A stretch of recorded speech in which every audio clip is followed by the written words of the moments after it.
Welcome to this Friday's edition of Market Mantra, in which we give you a complete update on the economic, business and stock market news of the day. I'm Arjun Chaudhary and with me is my co-anchor in Hindi, Sonu Sood. धन्यवाद अर्जुन। नमस्कार श्रोताओं, market मंत्र में आपका स्वागत है। रोज की तरह आज भी हम आर्थिक, व्यापारिक और शेयर बाजार से जुड़ी ताजा खबरें आप तक लाएंगे और उन पर चर्चा करेंगे। चर्चा के लिए ऑनलाइन आमंत्रित है वरिष्ठ आर्थिक विशेषज्ञ पुनीत जैन। पुनीत, नमस्कार। मार्केट मंत्र में आपका स्वागत है। धन्यवाद सोनू। और अब हेडलाइंस के साथ हैं Arjun Chaudhary. Rising for the third straight day, Sensex climbs 257 points and Nifty advances 98 points. Rupee appreciates by 25 paise against the US dollar.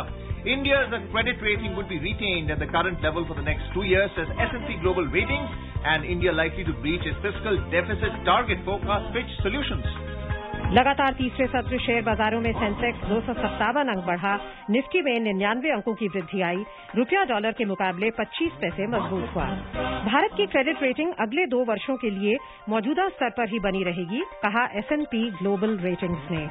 और भारत वित्तीय घाटे के लक्ष्य को पार कर सकता है, अनुमान दिया फिच सॉल्यूशंस ने।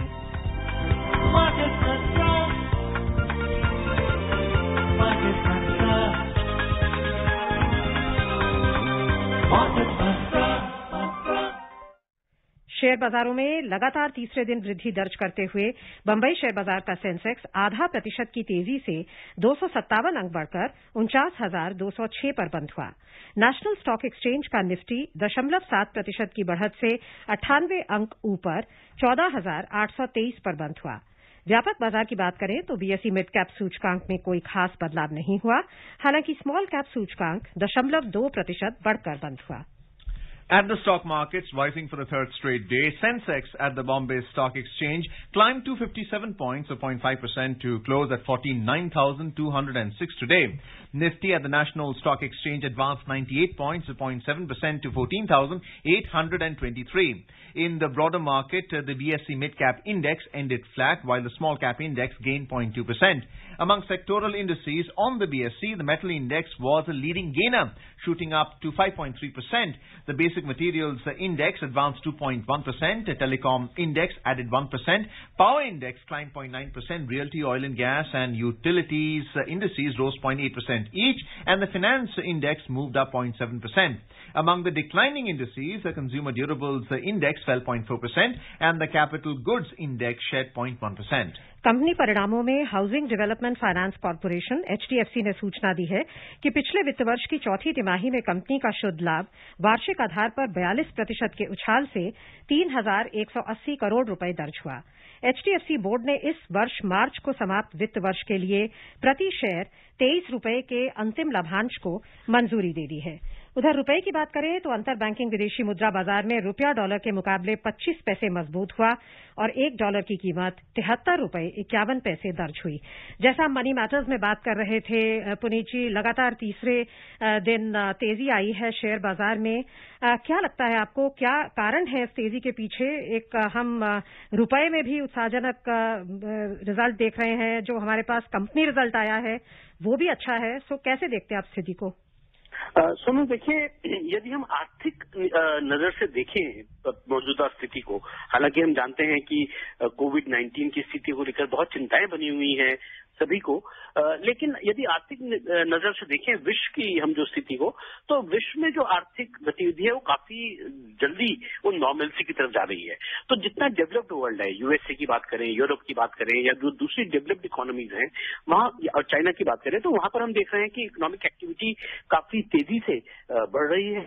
और इसके चलते हम जो बिल्कुल बेसिक मटेरियल स्टॉक्स है, जैसे मेटल्स की बात करें, कॉपर, आज आपको जानकर हैरानी होगी, कॉपर और एल्यूमिनियम के all time high level record prices आज अंतर्राष्ट्रीय बाजारों में आज टच किए। और इस प्रकार से तो इकोनॉमिक एक्टिविटी जो है वर्ल्ड वाइड वो काफी पिकअप कर रही है। और जो इन्वेस्टर्स हैं उनकी रिस्क एपिटाइट बढ़ रही है। तो उसके चलते हम देखते हैं कि भारत में भी उन्होंने काफी निवेश किया, दूसरे बाजारों में भी वो निवेश कर रहे हैं। तो मुझे लगता है कि ये जो एक बाइंग है, बहुत स्ट्रांग बाइंग है फॉरेन इन्वेस्टर्स के द्वारा, वो मुख्य कारण है बाजारों में तेजी का। Puneet, you mentioned about aluminium being priced quite high in the commodity market. Nalco has picked up in the cash market. There is also a long build-up in the futures market for that particular stock. But my question is related to the auto sector, which in fact suffered losses. Some of the heaviest suffering stocks, so Bajaj Auto, Hero MotoCorp, Eicher Motors. What were the reasons behind the fall in their stock prices? Precisely what Arjun you mentioned. See, the raw material prices for all these auto manufacturers have gone up a lot. So whether we talk about steel, copper, aluminium, all the raw material prices, they have been shooting up like anything. And it is unlikely that these manufacturers will be able to pass on the costs to the customers because of variety of reasons. No? We're facing lockdowns, we are facing pressures in employment, margins for other businesses. So clearly there is a margin squeeze for automobile companies, and investors are anticipating that they will have some difficulties in near future. So I think market is kind of adjusting for that pressure.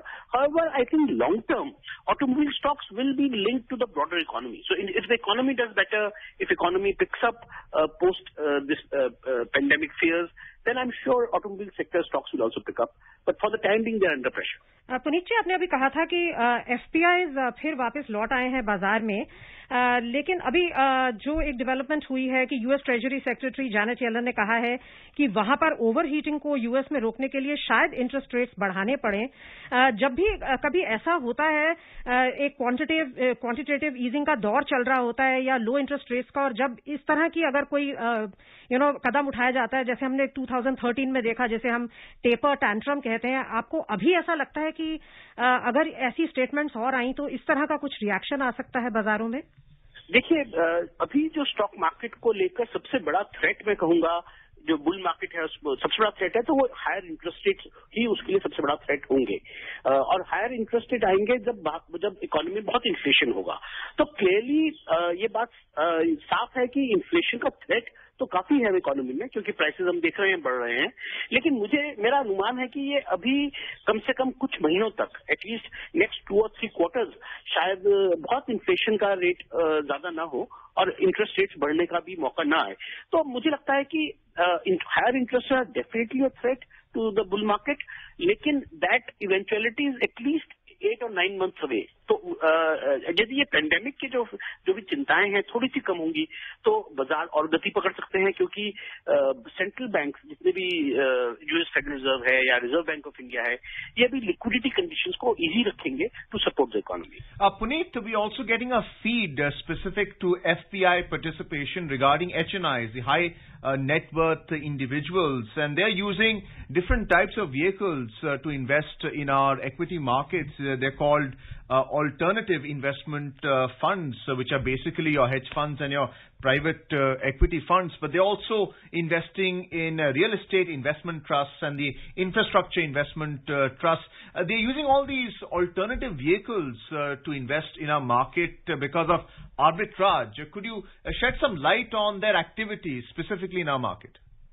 So, Arjun, there are 3 types of, as SEBI has defined, there are 3 types of alternative investment funds, AIF, which is basically AIF1, AIF2 and AIF3. AIF1 and 2 are the types which are more equity oriented and very highly regulated funds.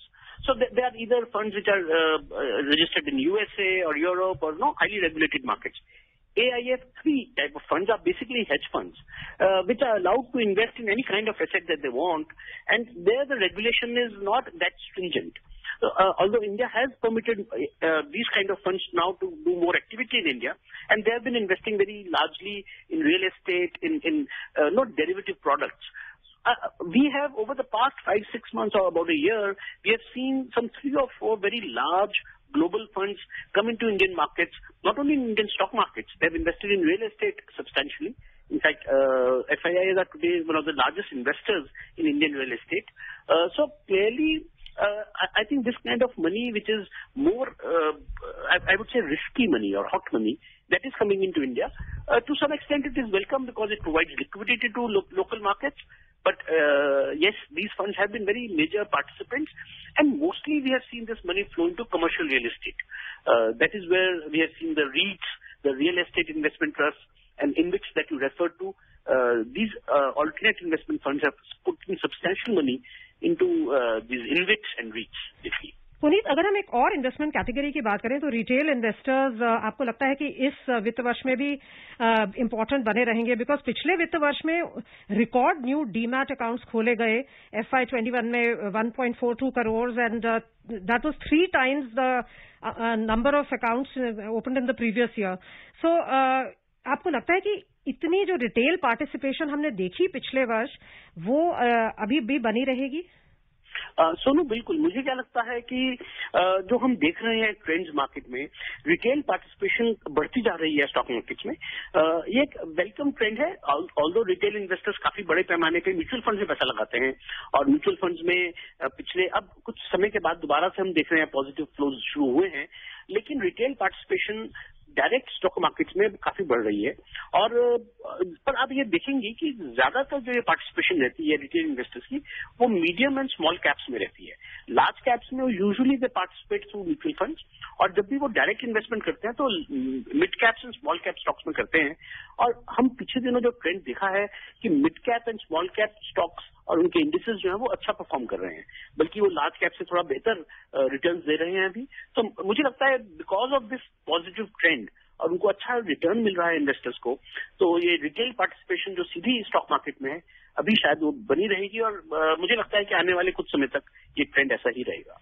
Puneet, the bank Nifty was slightly in the green today, but the PSU bank index has everyone guessing all the time. It just fell marginally as well. Their bellwether stock SBI did very well. What about the other large cap and mid cap stocks in that PSU bank index? Have they reported their earnings? What is the prospect of it, especially with the policy announcements of a strategic disinvestment in IDBI? So actually, you're right. I mean, Bank Nifty has been kind of a puzzler for all market investors because throughout last year we saw Bank Nifty do very well. It was outperforming the Nifty and the larger indices. But lately, in the last 2-3 months, we have seen the Bank Nifty has been an underperformer vis-a-vis the large caps, with other Nifty 50 and other large indices. Largely, I think this is because of concerns arising around profitability of banks during lockdowns and during all this economic activity getting hit because of COVID-19. So my guess is that right now investors are not too hot on financials. They don't want to risk too much money, and some of the financials are really expensive also. So they don't want to go and invest in banks at very high valuations. They would rather wait and watch and see where the valuations head in future. So right now Bank Nifty is underperforming the larger indices. But I think over a period of time, financials have to participate in market rally. So while PSU banks, of course, PSU banks are waiting for government's privatization to kind of move ahead, and only then the momentum will be there. But I think overall, if you look at things, then financials have been underperforming the broader market for quite some time. But I think it will catch up sooner than later. Puneet, इस सप्ताह जो RBI के measures आए हैं support करने के लिए economy को, वो आपको कितने सिग्निफिकेंट लगते हैं और आपको लगता है कि उससे भी इकोनॉमिक सेंटिमेंट को बूस्ट मिला इस सप्ताह और आगे भी मिलेगा, और फाइनेंशियल सेक्टर के लिए क्या इम्प्लीकेशंस हैं? देखिए, आरबीआई ने काफी टाइमली मुझे लगता है कि इंटरवेंशन की मार्केट के अंदर, और जो एक बड़ा कंसर्न था बैड लोन्स को लेकर कि एमएसएमई सेक्टर, उसको देखिए जो लार्ज कंपनीज हैं उनको मुझे लगता है इतना असर नहीं पड़ रहा लॉकडाउन का जितना कि मीडियम और स्मॉल कंपनीज को फर्क पड़ रहा है. तो रिजर्व बैंक ऑफ इंडिया ने रीस्ट्रक्चरिंग जो प्रपोजल दिया है for medium and small companies, करीब मैंने देखे हैं आंकड़े, वो करीब 50% ऑफ द एमएसएमईज वो एलिजिबल होंगी रीस्ट्रक्चरिंग के लिए. तो मुझे लगता है ये काफी एक लॉन्ग टर्म में एक अच्छा कदम है जो कि स्मॉल एंड मीडियम बिजनेसेस को सर्वाइव करने के लिए ताकत देगा. और रिजर्व बैंक ने जो इंटरवेंशन किया है मॉनेटरी मार्केट में, आज भी रिजर्व बैंक ने अपनी कुछ बॉन्ड ऑक्शंस किए हैं और कुछ बायबैक किया है, कुल मिलाकर हम देख रहे हैं कि वो यील्ड्स जो हैं, जो यील्ड हमको लग रहा था कि गवर्नमेंट बॉन्ड्स पे जो यील्ड हैं वो काफी बढ़ जाएंगी और इंटरेस्ट रेट्स को बढ़ाएंगी, उसको उन्होंने कंट्रोल किया है और करीब करीब 6% वो यील्ड को ले आए हैं। तो मुझे लगता है कि एक अच्छी मैनेजमेंट कर रहे हैं वो मॉनेटरी पॉलिसी की, और इसका डेफिनेटली इकोनॉमी को एक सपोर्टिव रोल रहेगा। Puneet, what is the outlook for the FMCG sector? Dabur reported its earnings today. Its stock price was quite volatile, and there was also feedback in terms of possible supply chain disruptions which pull the sector down. What's your view on that? So, Arjun, FMCG companies are facing a squeeze in the margins. There's no problem as far as top line is concerned. Their sales are still going robust. But the truth is that all the input costs have gone up, and yet they are not able to increase the prices of the products that they sell. So clearly, FMCG companies are in a tight spot right now. Their margins are squeezed, but again, I think all this is because of the disruption in the supply chains and disruption in raw material supplies right now, and which is causing them these kind of discomfort. But this may be short term. My own sense is that over a period of time, FMCG companies will continue to grow top line, as well as the costs will come under control somewhat. So my own sense is that short term, we're going to see a squeeze on the margins, and therefore the profitability may go down for next couple of quarters. But long term, I think FMCG companies have very bright future in India. आइए अब रुक करते हैं अंतर्राष्ट्रीय बाजारों का। Wall street में record स्तरों पर बाजार बंद होने के बावजूद एशियाई बाजारों में आज रुख मिला जुला रहा। कारोबारी अमेरिका में रोजगार से जुड़ी एक प्रमुख रिपोर्ट का उत्सुकता से इंतजार कर रहे थे। उम्मीद है कि इस रिपोर्ट से विश्व की सबसे बड़ी अर्थव्यवस्था में तेजी से सुधार होने की पुष्टि होगी। जापान का निक्केई सूचकांक 0.1% की बढ़त में रहा। दक्षिण कोरिया के कॉस्पी में 0.6% की वृद्धि हुई और सिंगापुर का स्ट्रेट्स टाइम्स सूचकांक 0.9% की बढ़त में रहा। लेकिन चीन का शंघाई कॉम्पोजिट सूचकांक 0.7% गिर गया और हांगकांग के हैंगसेंग में 0.1% की गिरावट आई। यूरोपीय क्षेत्र की बात करें तो यहां बाजार आज रिकॉर्ड ऊंचाइयों पर पहुंच गए। जर्मनी और अन्य प्रमुख अर्थव्यवस्थाओं से मजबूत आर्थिक आंकड़े आने और कंपनी परिणाम उत्साहजनक रहने से इन आशाओं को बल मिला कि महामारी के झटके के बाद आर्थिक सुधार में तेजी आएगी। दिन के कारोबार में ताजा समाचार मिलने तक लंदन का फुट्सी 0.5% की बढ़त पर था। फ्रांस के कैक में 0.1% की वृद्धि थी और जर्मनी का डैक्स 1% की तेजी पर था। Puneet, what's your take on the European markets? There's a background of immunization, vaccination program that they have launched, especially their bilateral deals with major drug companies that has kept their labor market on the ground. Germany's report is for the month of March. Why is it so upbeat in Europe because of that? There is still the month of April. Is it because the macroeconomic indicators are a little delayed? Not really. So the broader trend that they watch, see, even in US, where there was a very substantial problem vis-a-vis COVID-19, the economy, now the numbers have come down substantially, and the economy is really coming back online very, very fast. In fact, the latest employment numbers are also very encouraging. And I think the markets are anticipating that the world will recover quite quickly from the COVID hit on economy. Europe and particularly European countries, I think, are expecting normalcy to return very fast because vaccination, they are smaller countries. See, they can be vaccinated very quickly, and they are rich countries. They can afford vaccination for people in a very short period of time. So clearly the economy in Europe, in US, that is not going to be hit very significantly. I think that is what the market is trying to tell us. Of course, I mean, it is very unpredictable, but my own sense is that markets are right now taking it in the stride, in a sense that they feel that the disruptions because of COVID may be short term, and the long term the economy will benefit substantially from liquidity conditions. So, Puneet, एक इसका reason ये भी हो सकता है कि company results बहुत उत्साहजनक है, ना सिर्फ बाहर के देशों में, भारत में भी आज हमने HDFC का देखा कि 42% का उछाल आया। कैसे देखते हैं आप अभी कंपनी रिजल्ट्स के सीजन को? देखिए, कंपनी रिजल्ट्स बिल्कुल बहुत अच्छे आ रहे हैं। इनफैक्ट हमने अमेरिका में भी देखा, वहाँ वॉल स्ट्रीट पर भी बहुत अच्छे रिजल्ट्स आए हैं। यूरोप में भी हम बहुत अच्छे रिजल्ट देख रहे हैं, भारत में भी हम देख रहे हैं। पर्टिकुलरली देखिए, जब कमोडिटी बूम चल रहा है, जब हम बात करते हैं मेटल क्षेत्र की, steel companies, copper companies, aluminium companies, उनके जो कंज्यूमर्स हैं, उन सब कंपनीज के लिए, एक्सेप्ट अ फ्यू सेक्टर्स जहां पर मार्जिन में स्क्वीज हो रहा है, जैसे ऑटोमोबाइल्स की बात करी हमने, लेकिन ज्यादातर कंपनीज जो हैं इस पूरी चेन में, उनको हायर प्राइसेस की प्रॉफिटेबिलिटी बढ़ती है। तो अक्रॉस द बोर्ड अगर हम देखें तो करीब करीब ज्यादातर कंपनियों को ज्यादा प्रॉफिटेबिलिटी आ रही है, and I think that is what is being factored into this market. So definitely that is the logic on which this market valuations are happening right now. Well, let's have a look at the U.S. market now. On Wall Street, the Dow Jones Industrial Average ended at a record high yesterday, bolstered by an upbeat weekly jobless claims report, while shares of vaccine makers dipped after U.S. President Joe Biden backed plans to waive patents on COVID-19 shots. Lifted by Apple, the S&P 500 rose after a Labor Department report showed initial claims for state unemployment benefits totaled a seasonally adjusted 498,000 for the week ended May 1st, compared with 590,000 in the prior week.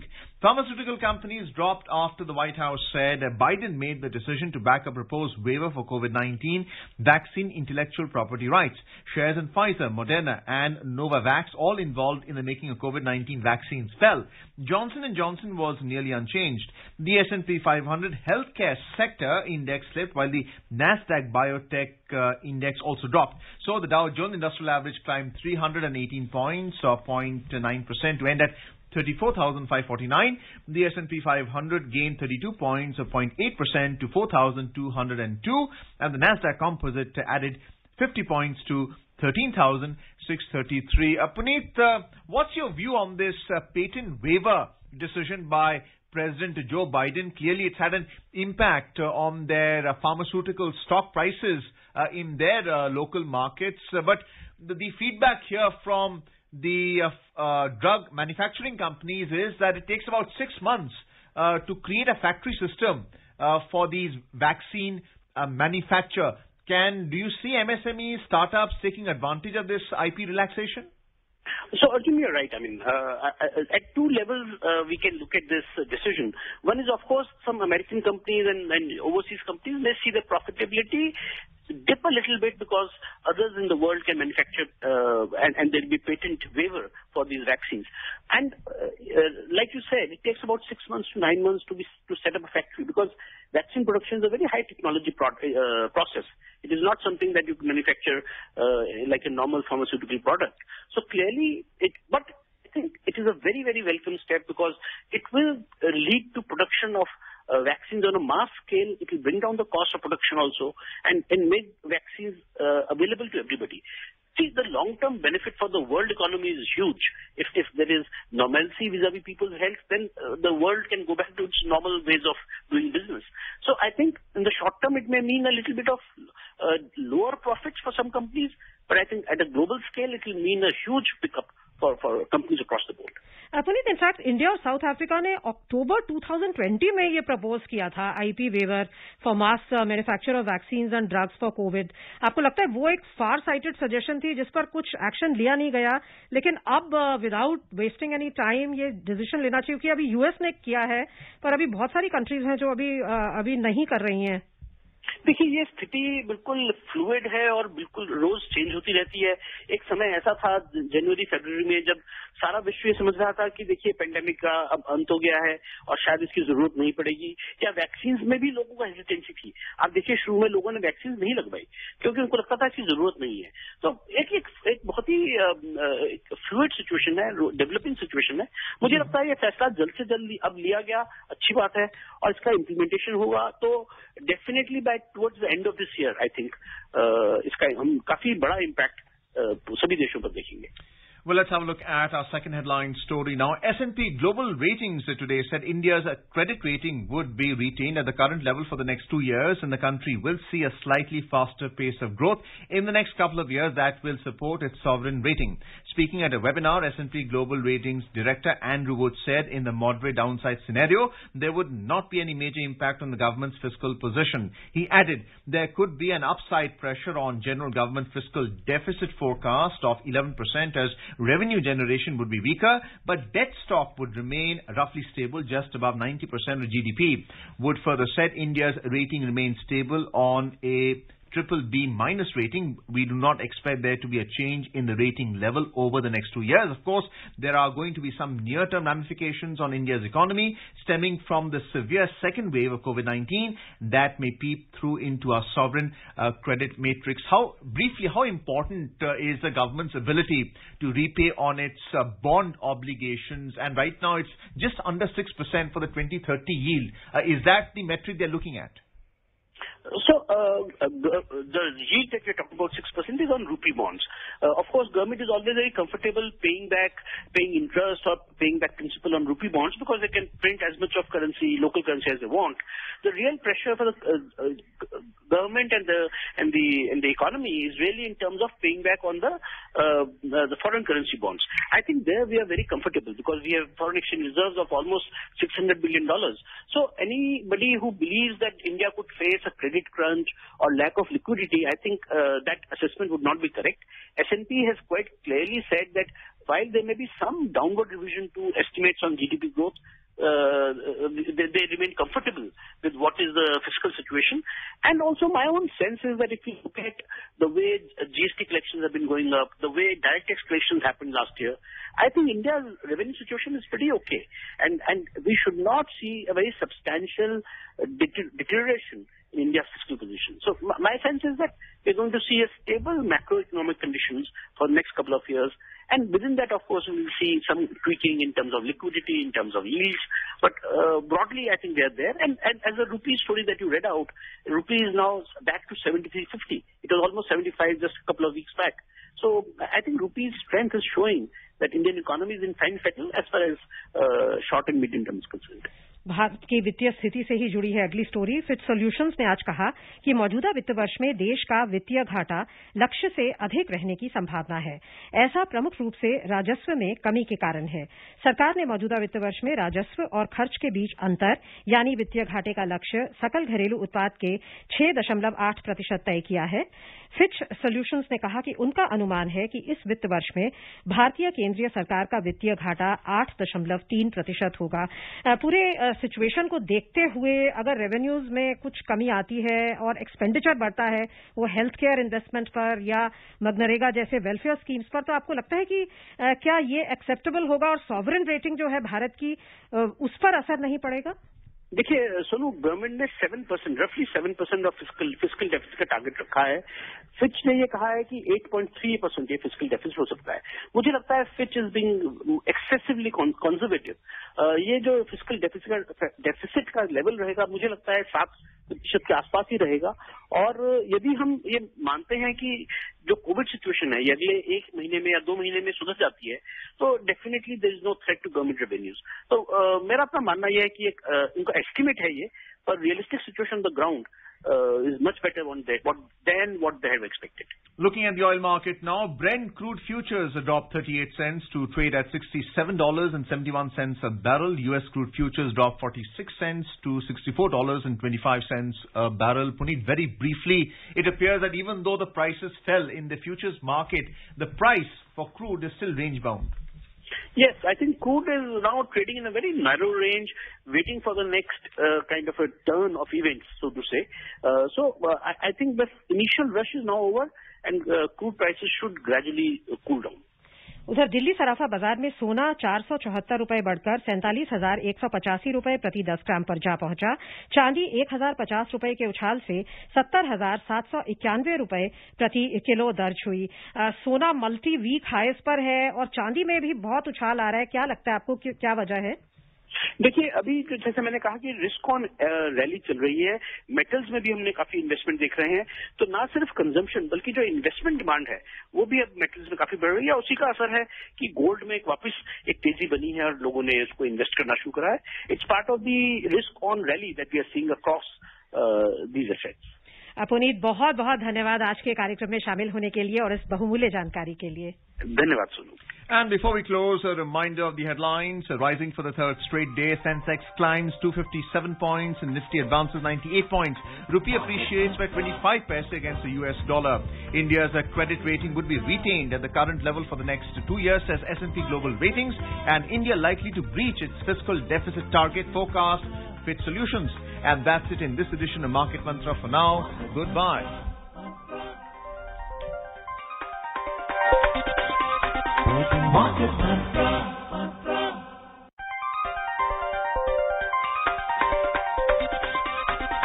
Market Mantra.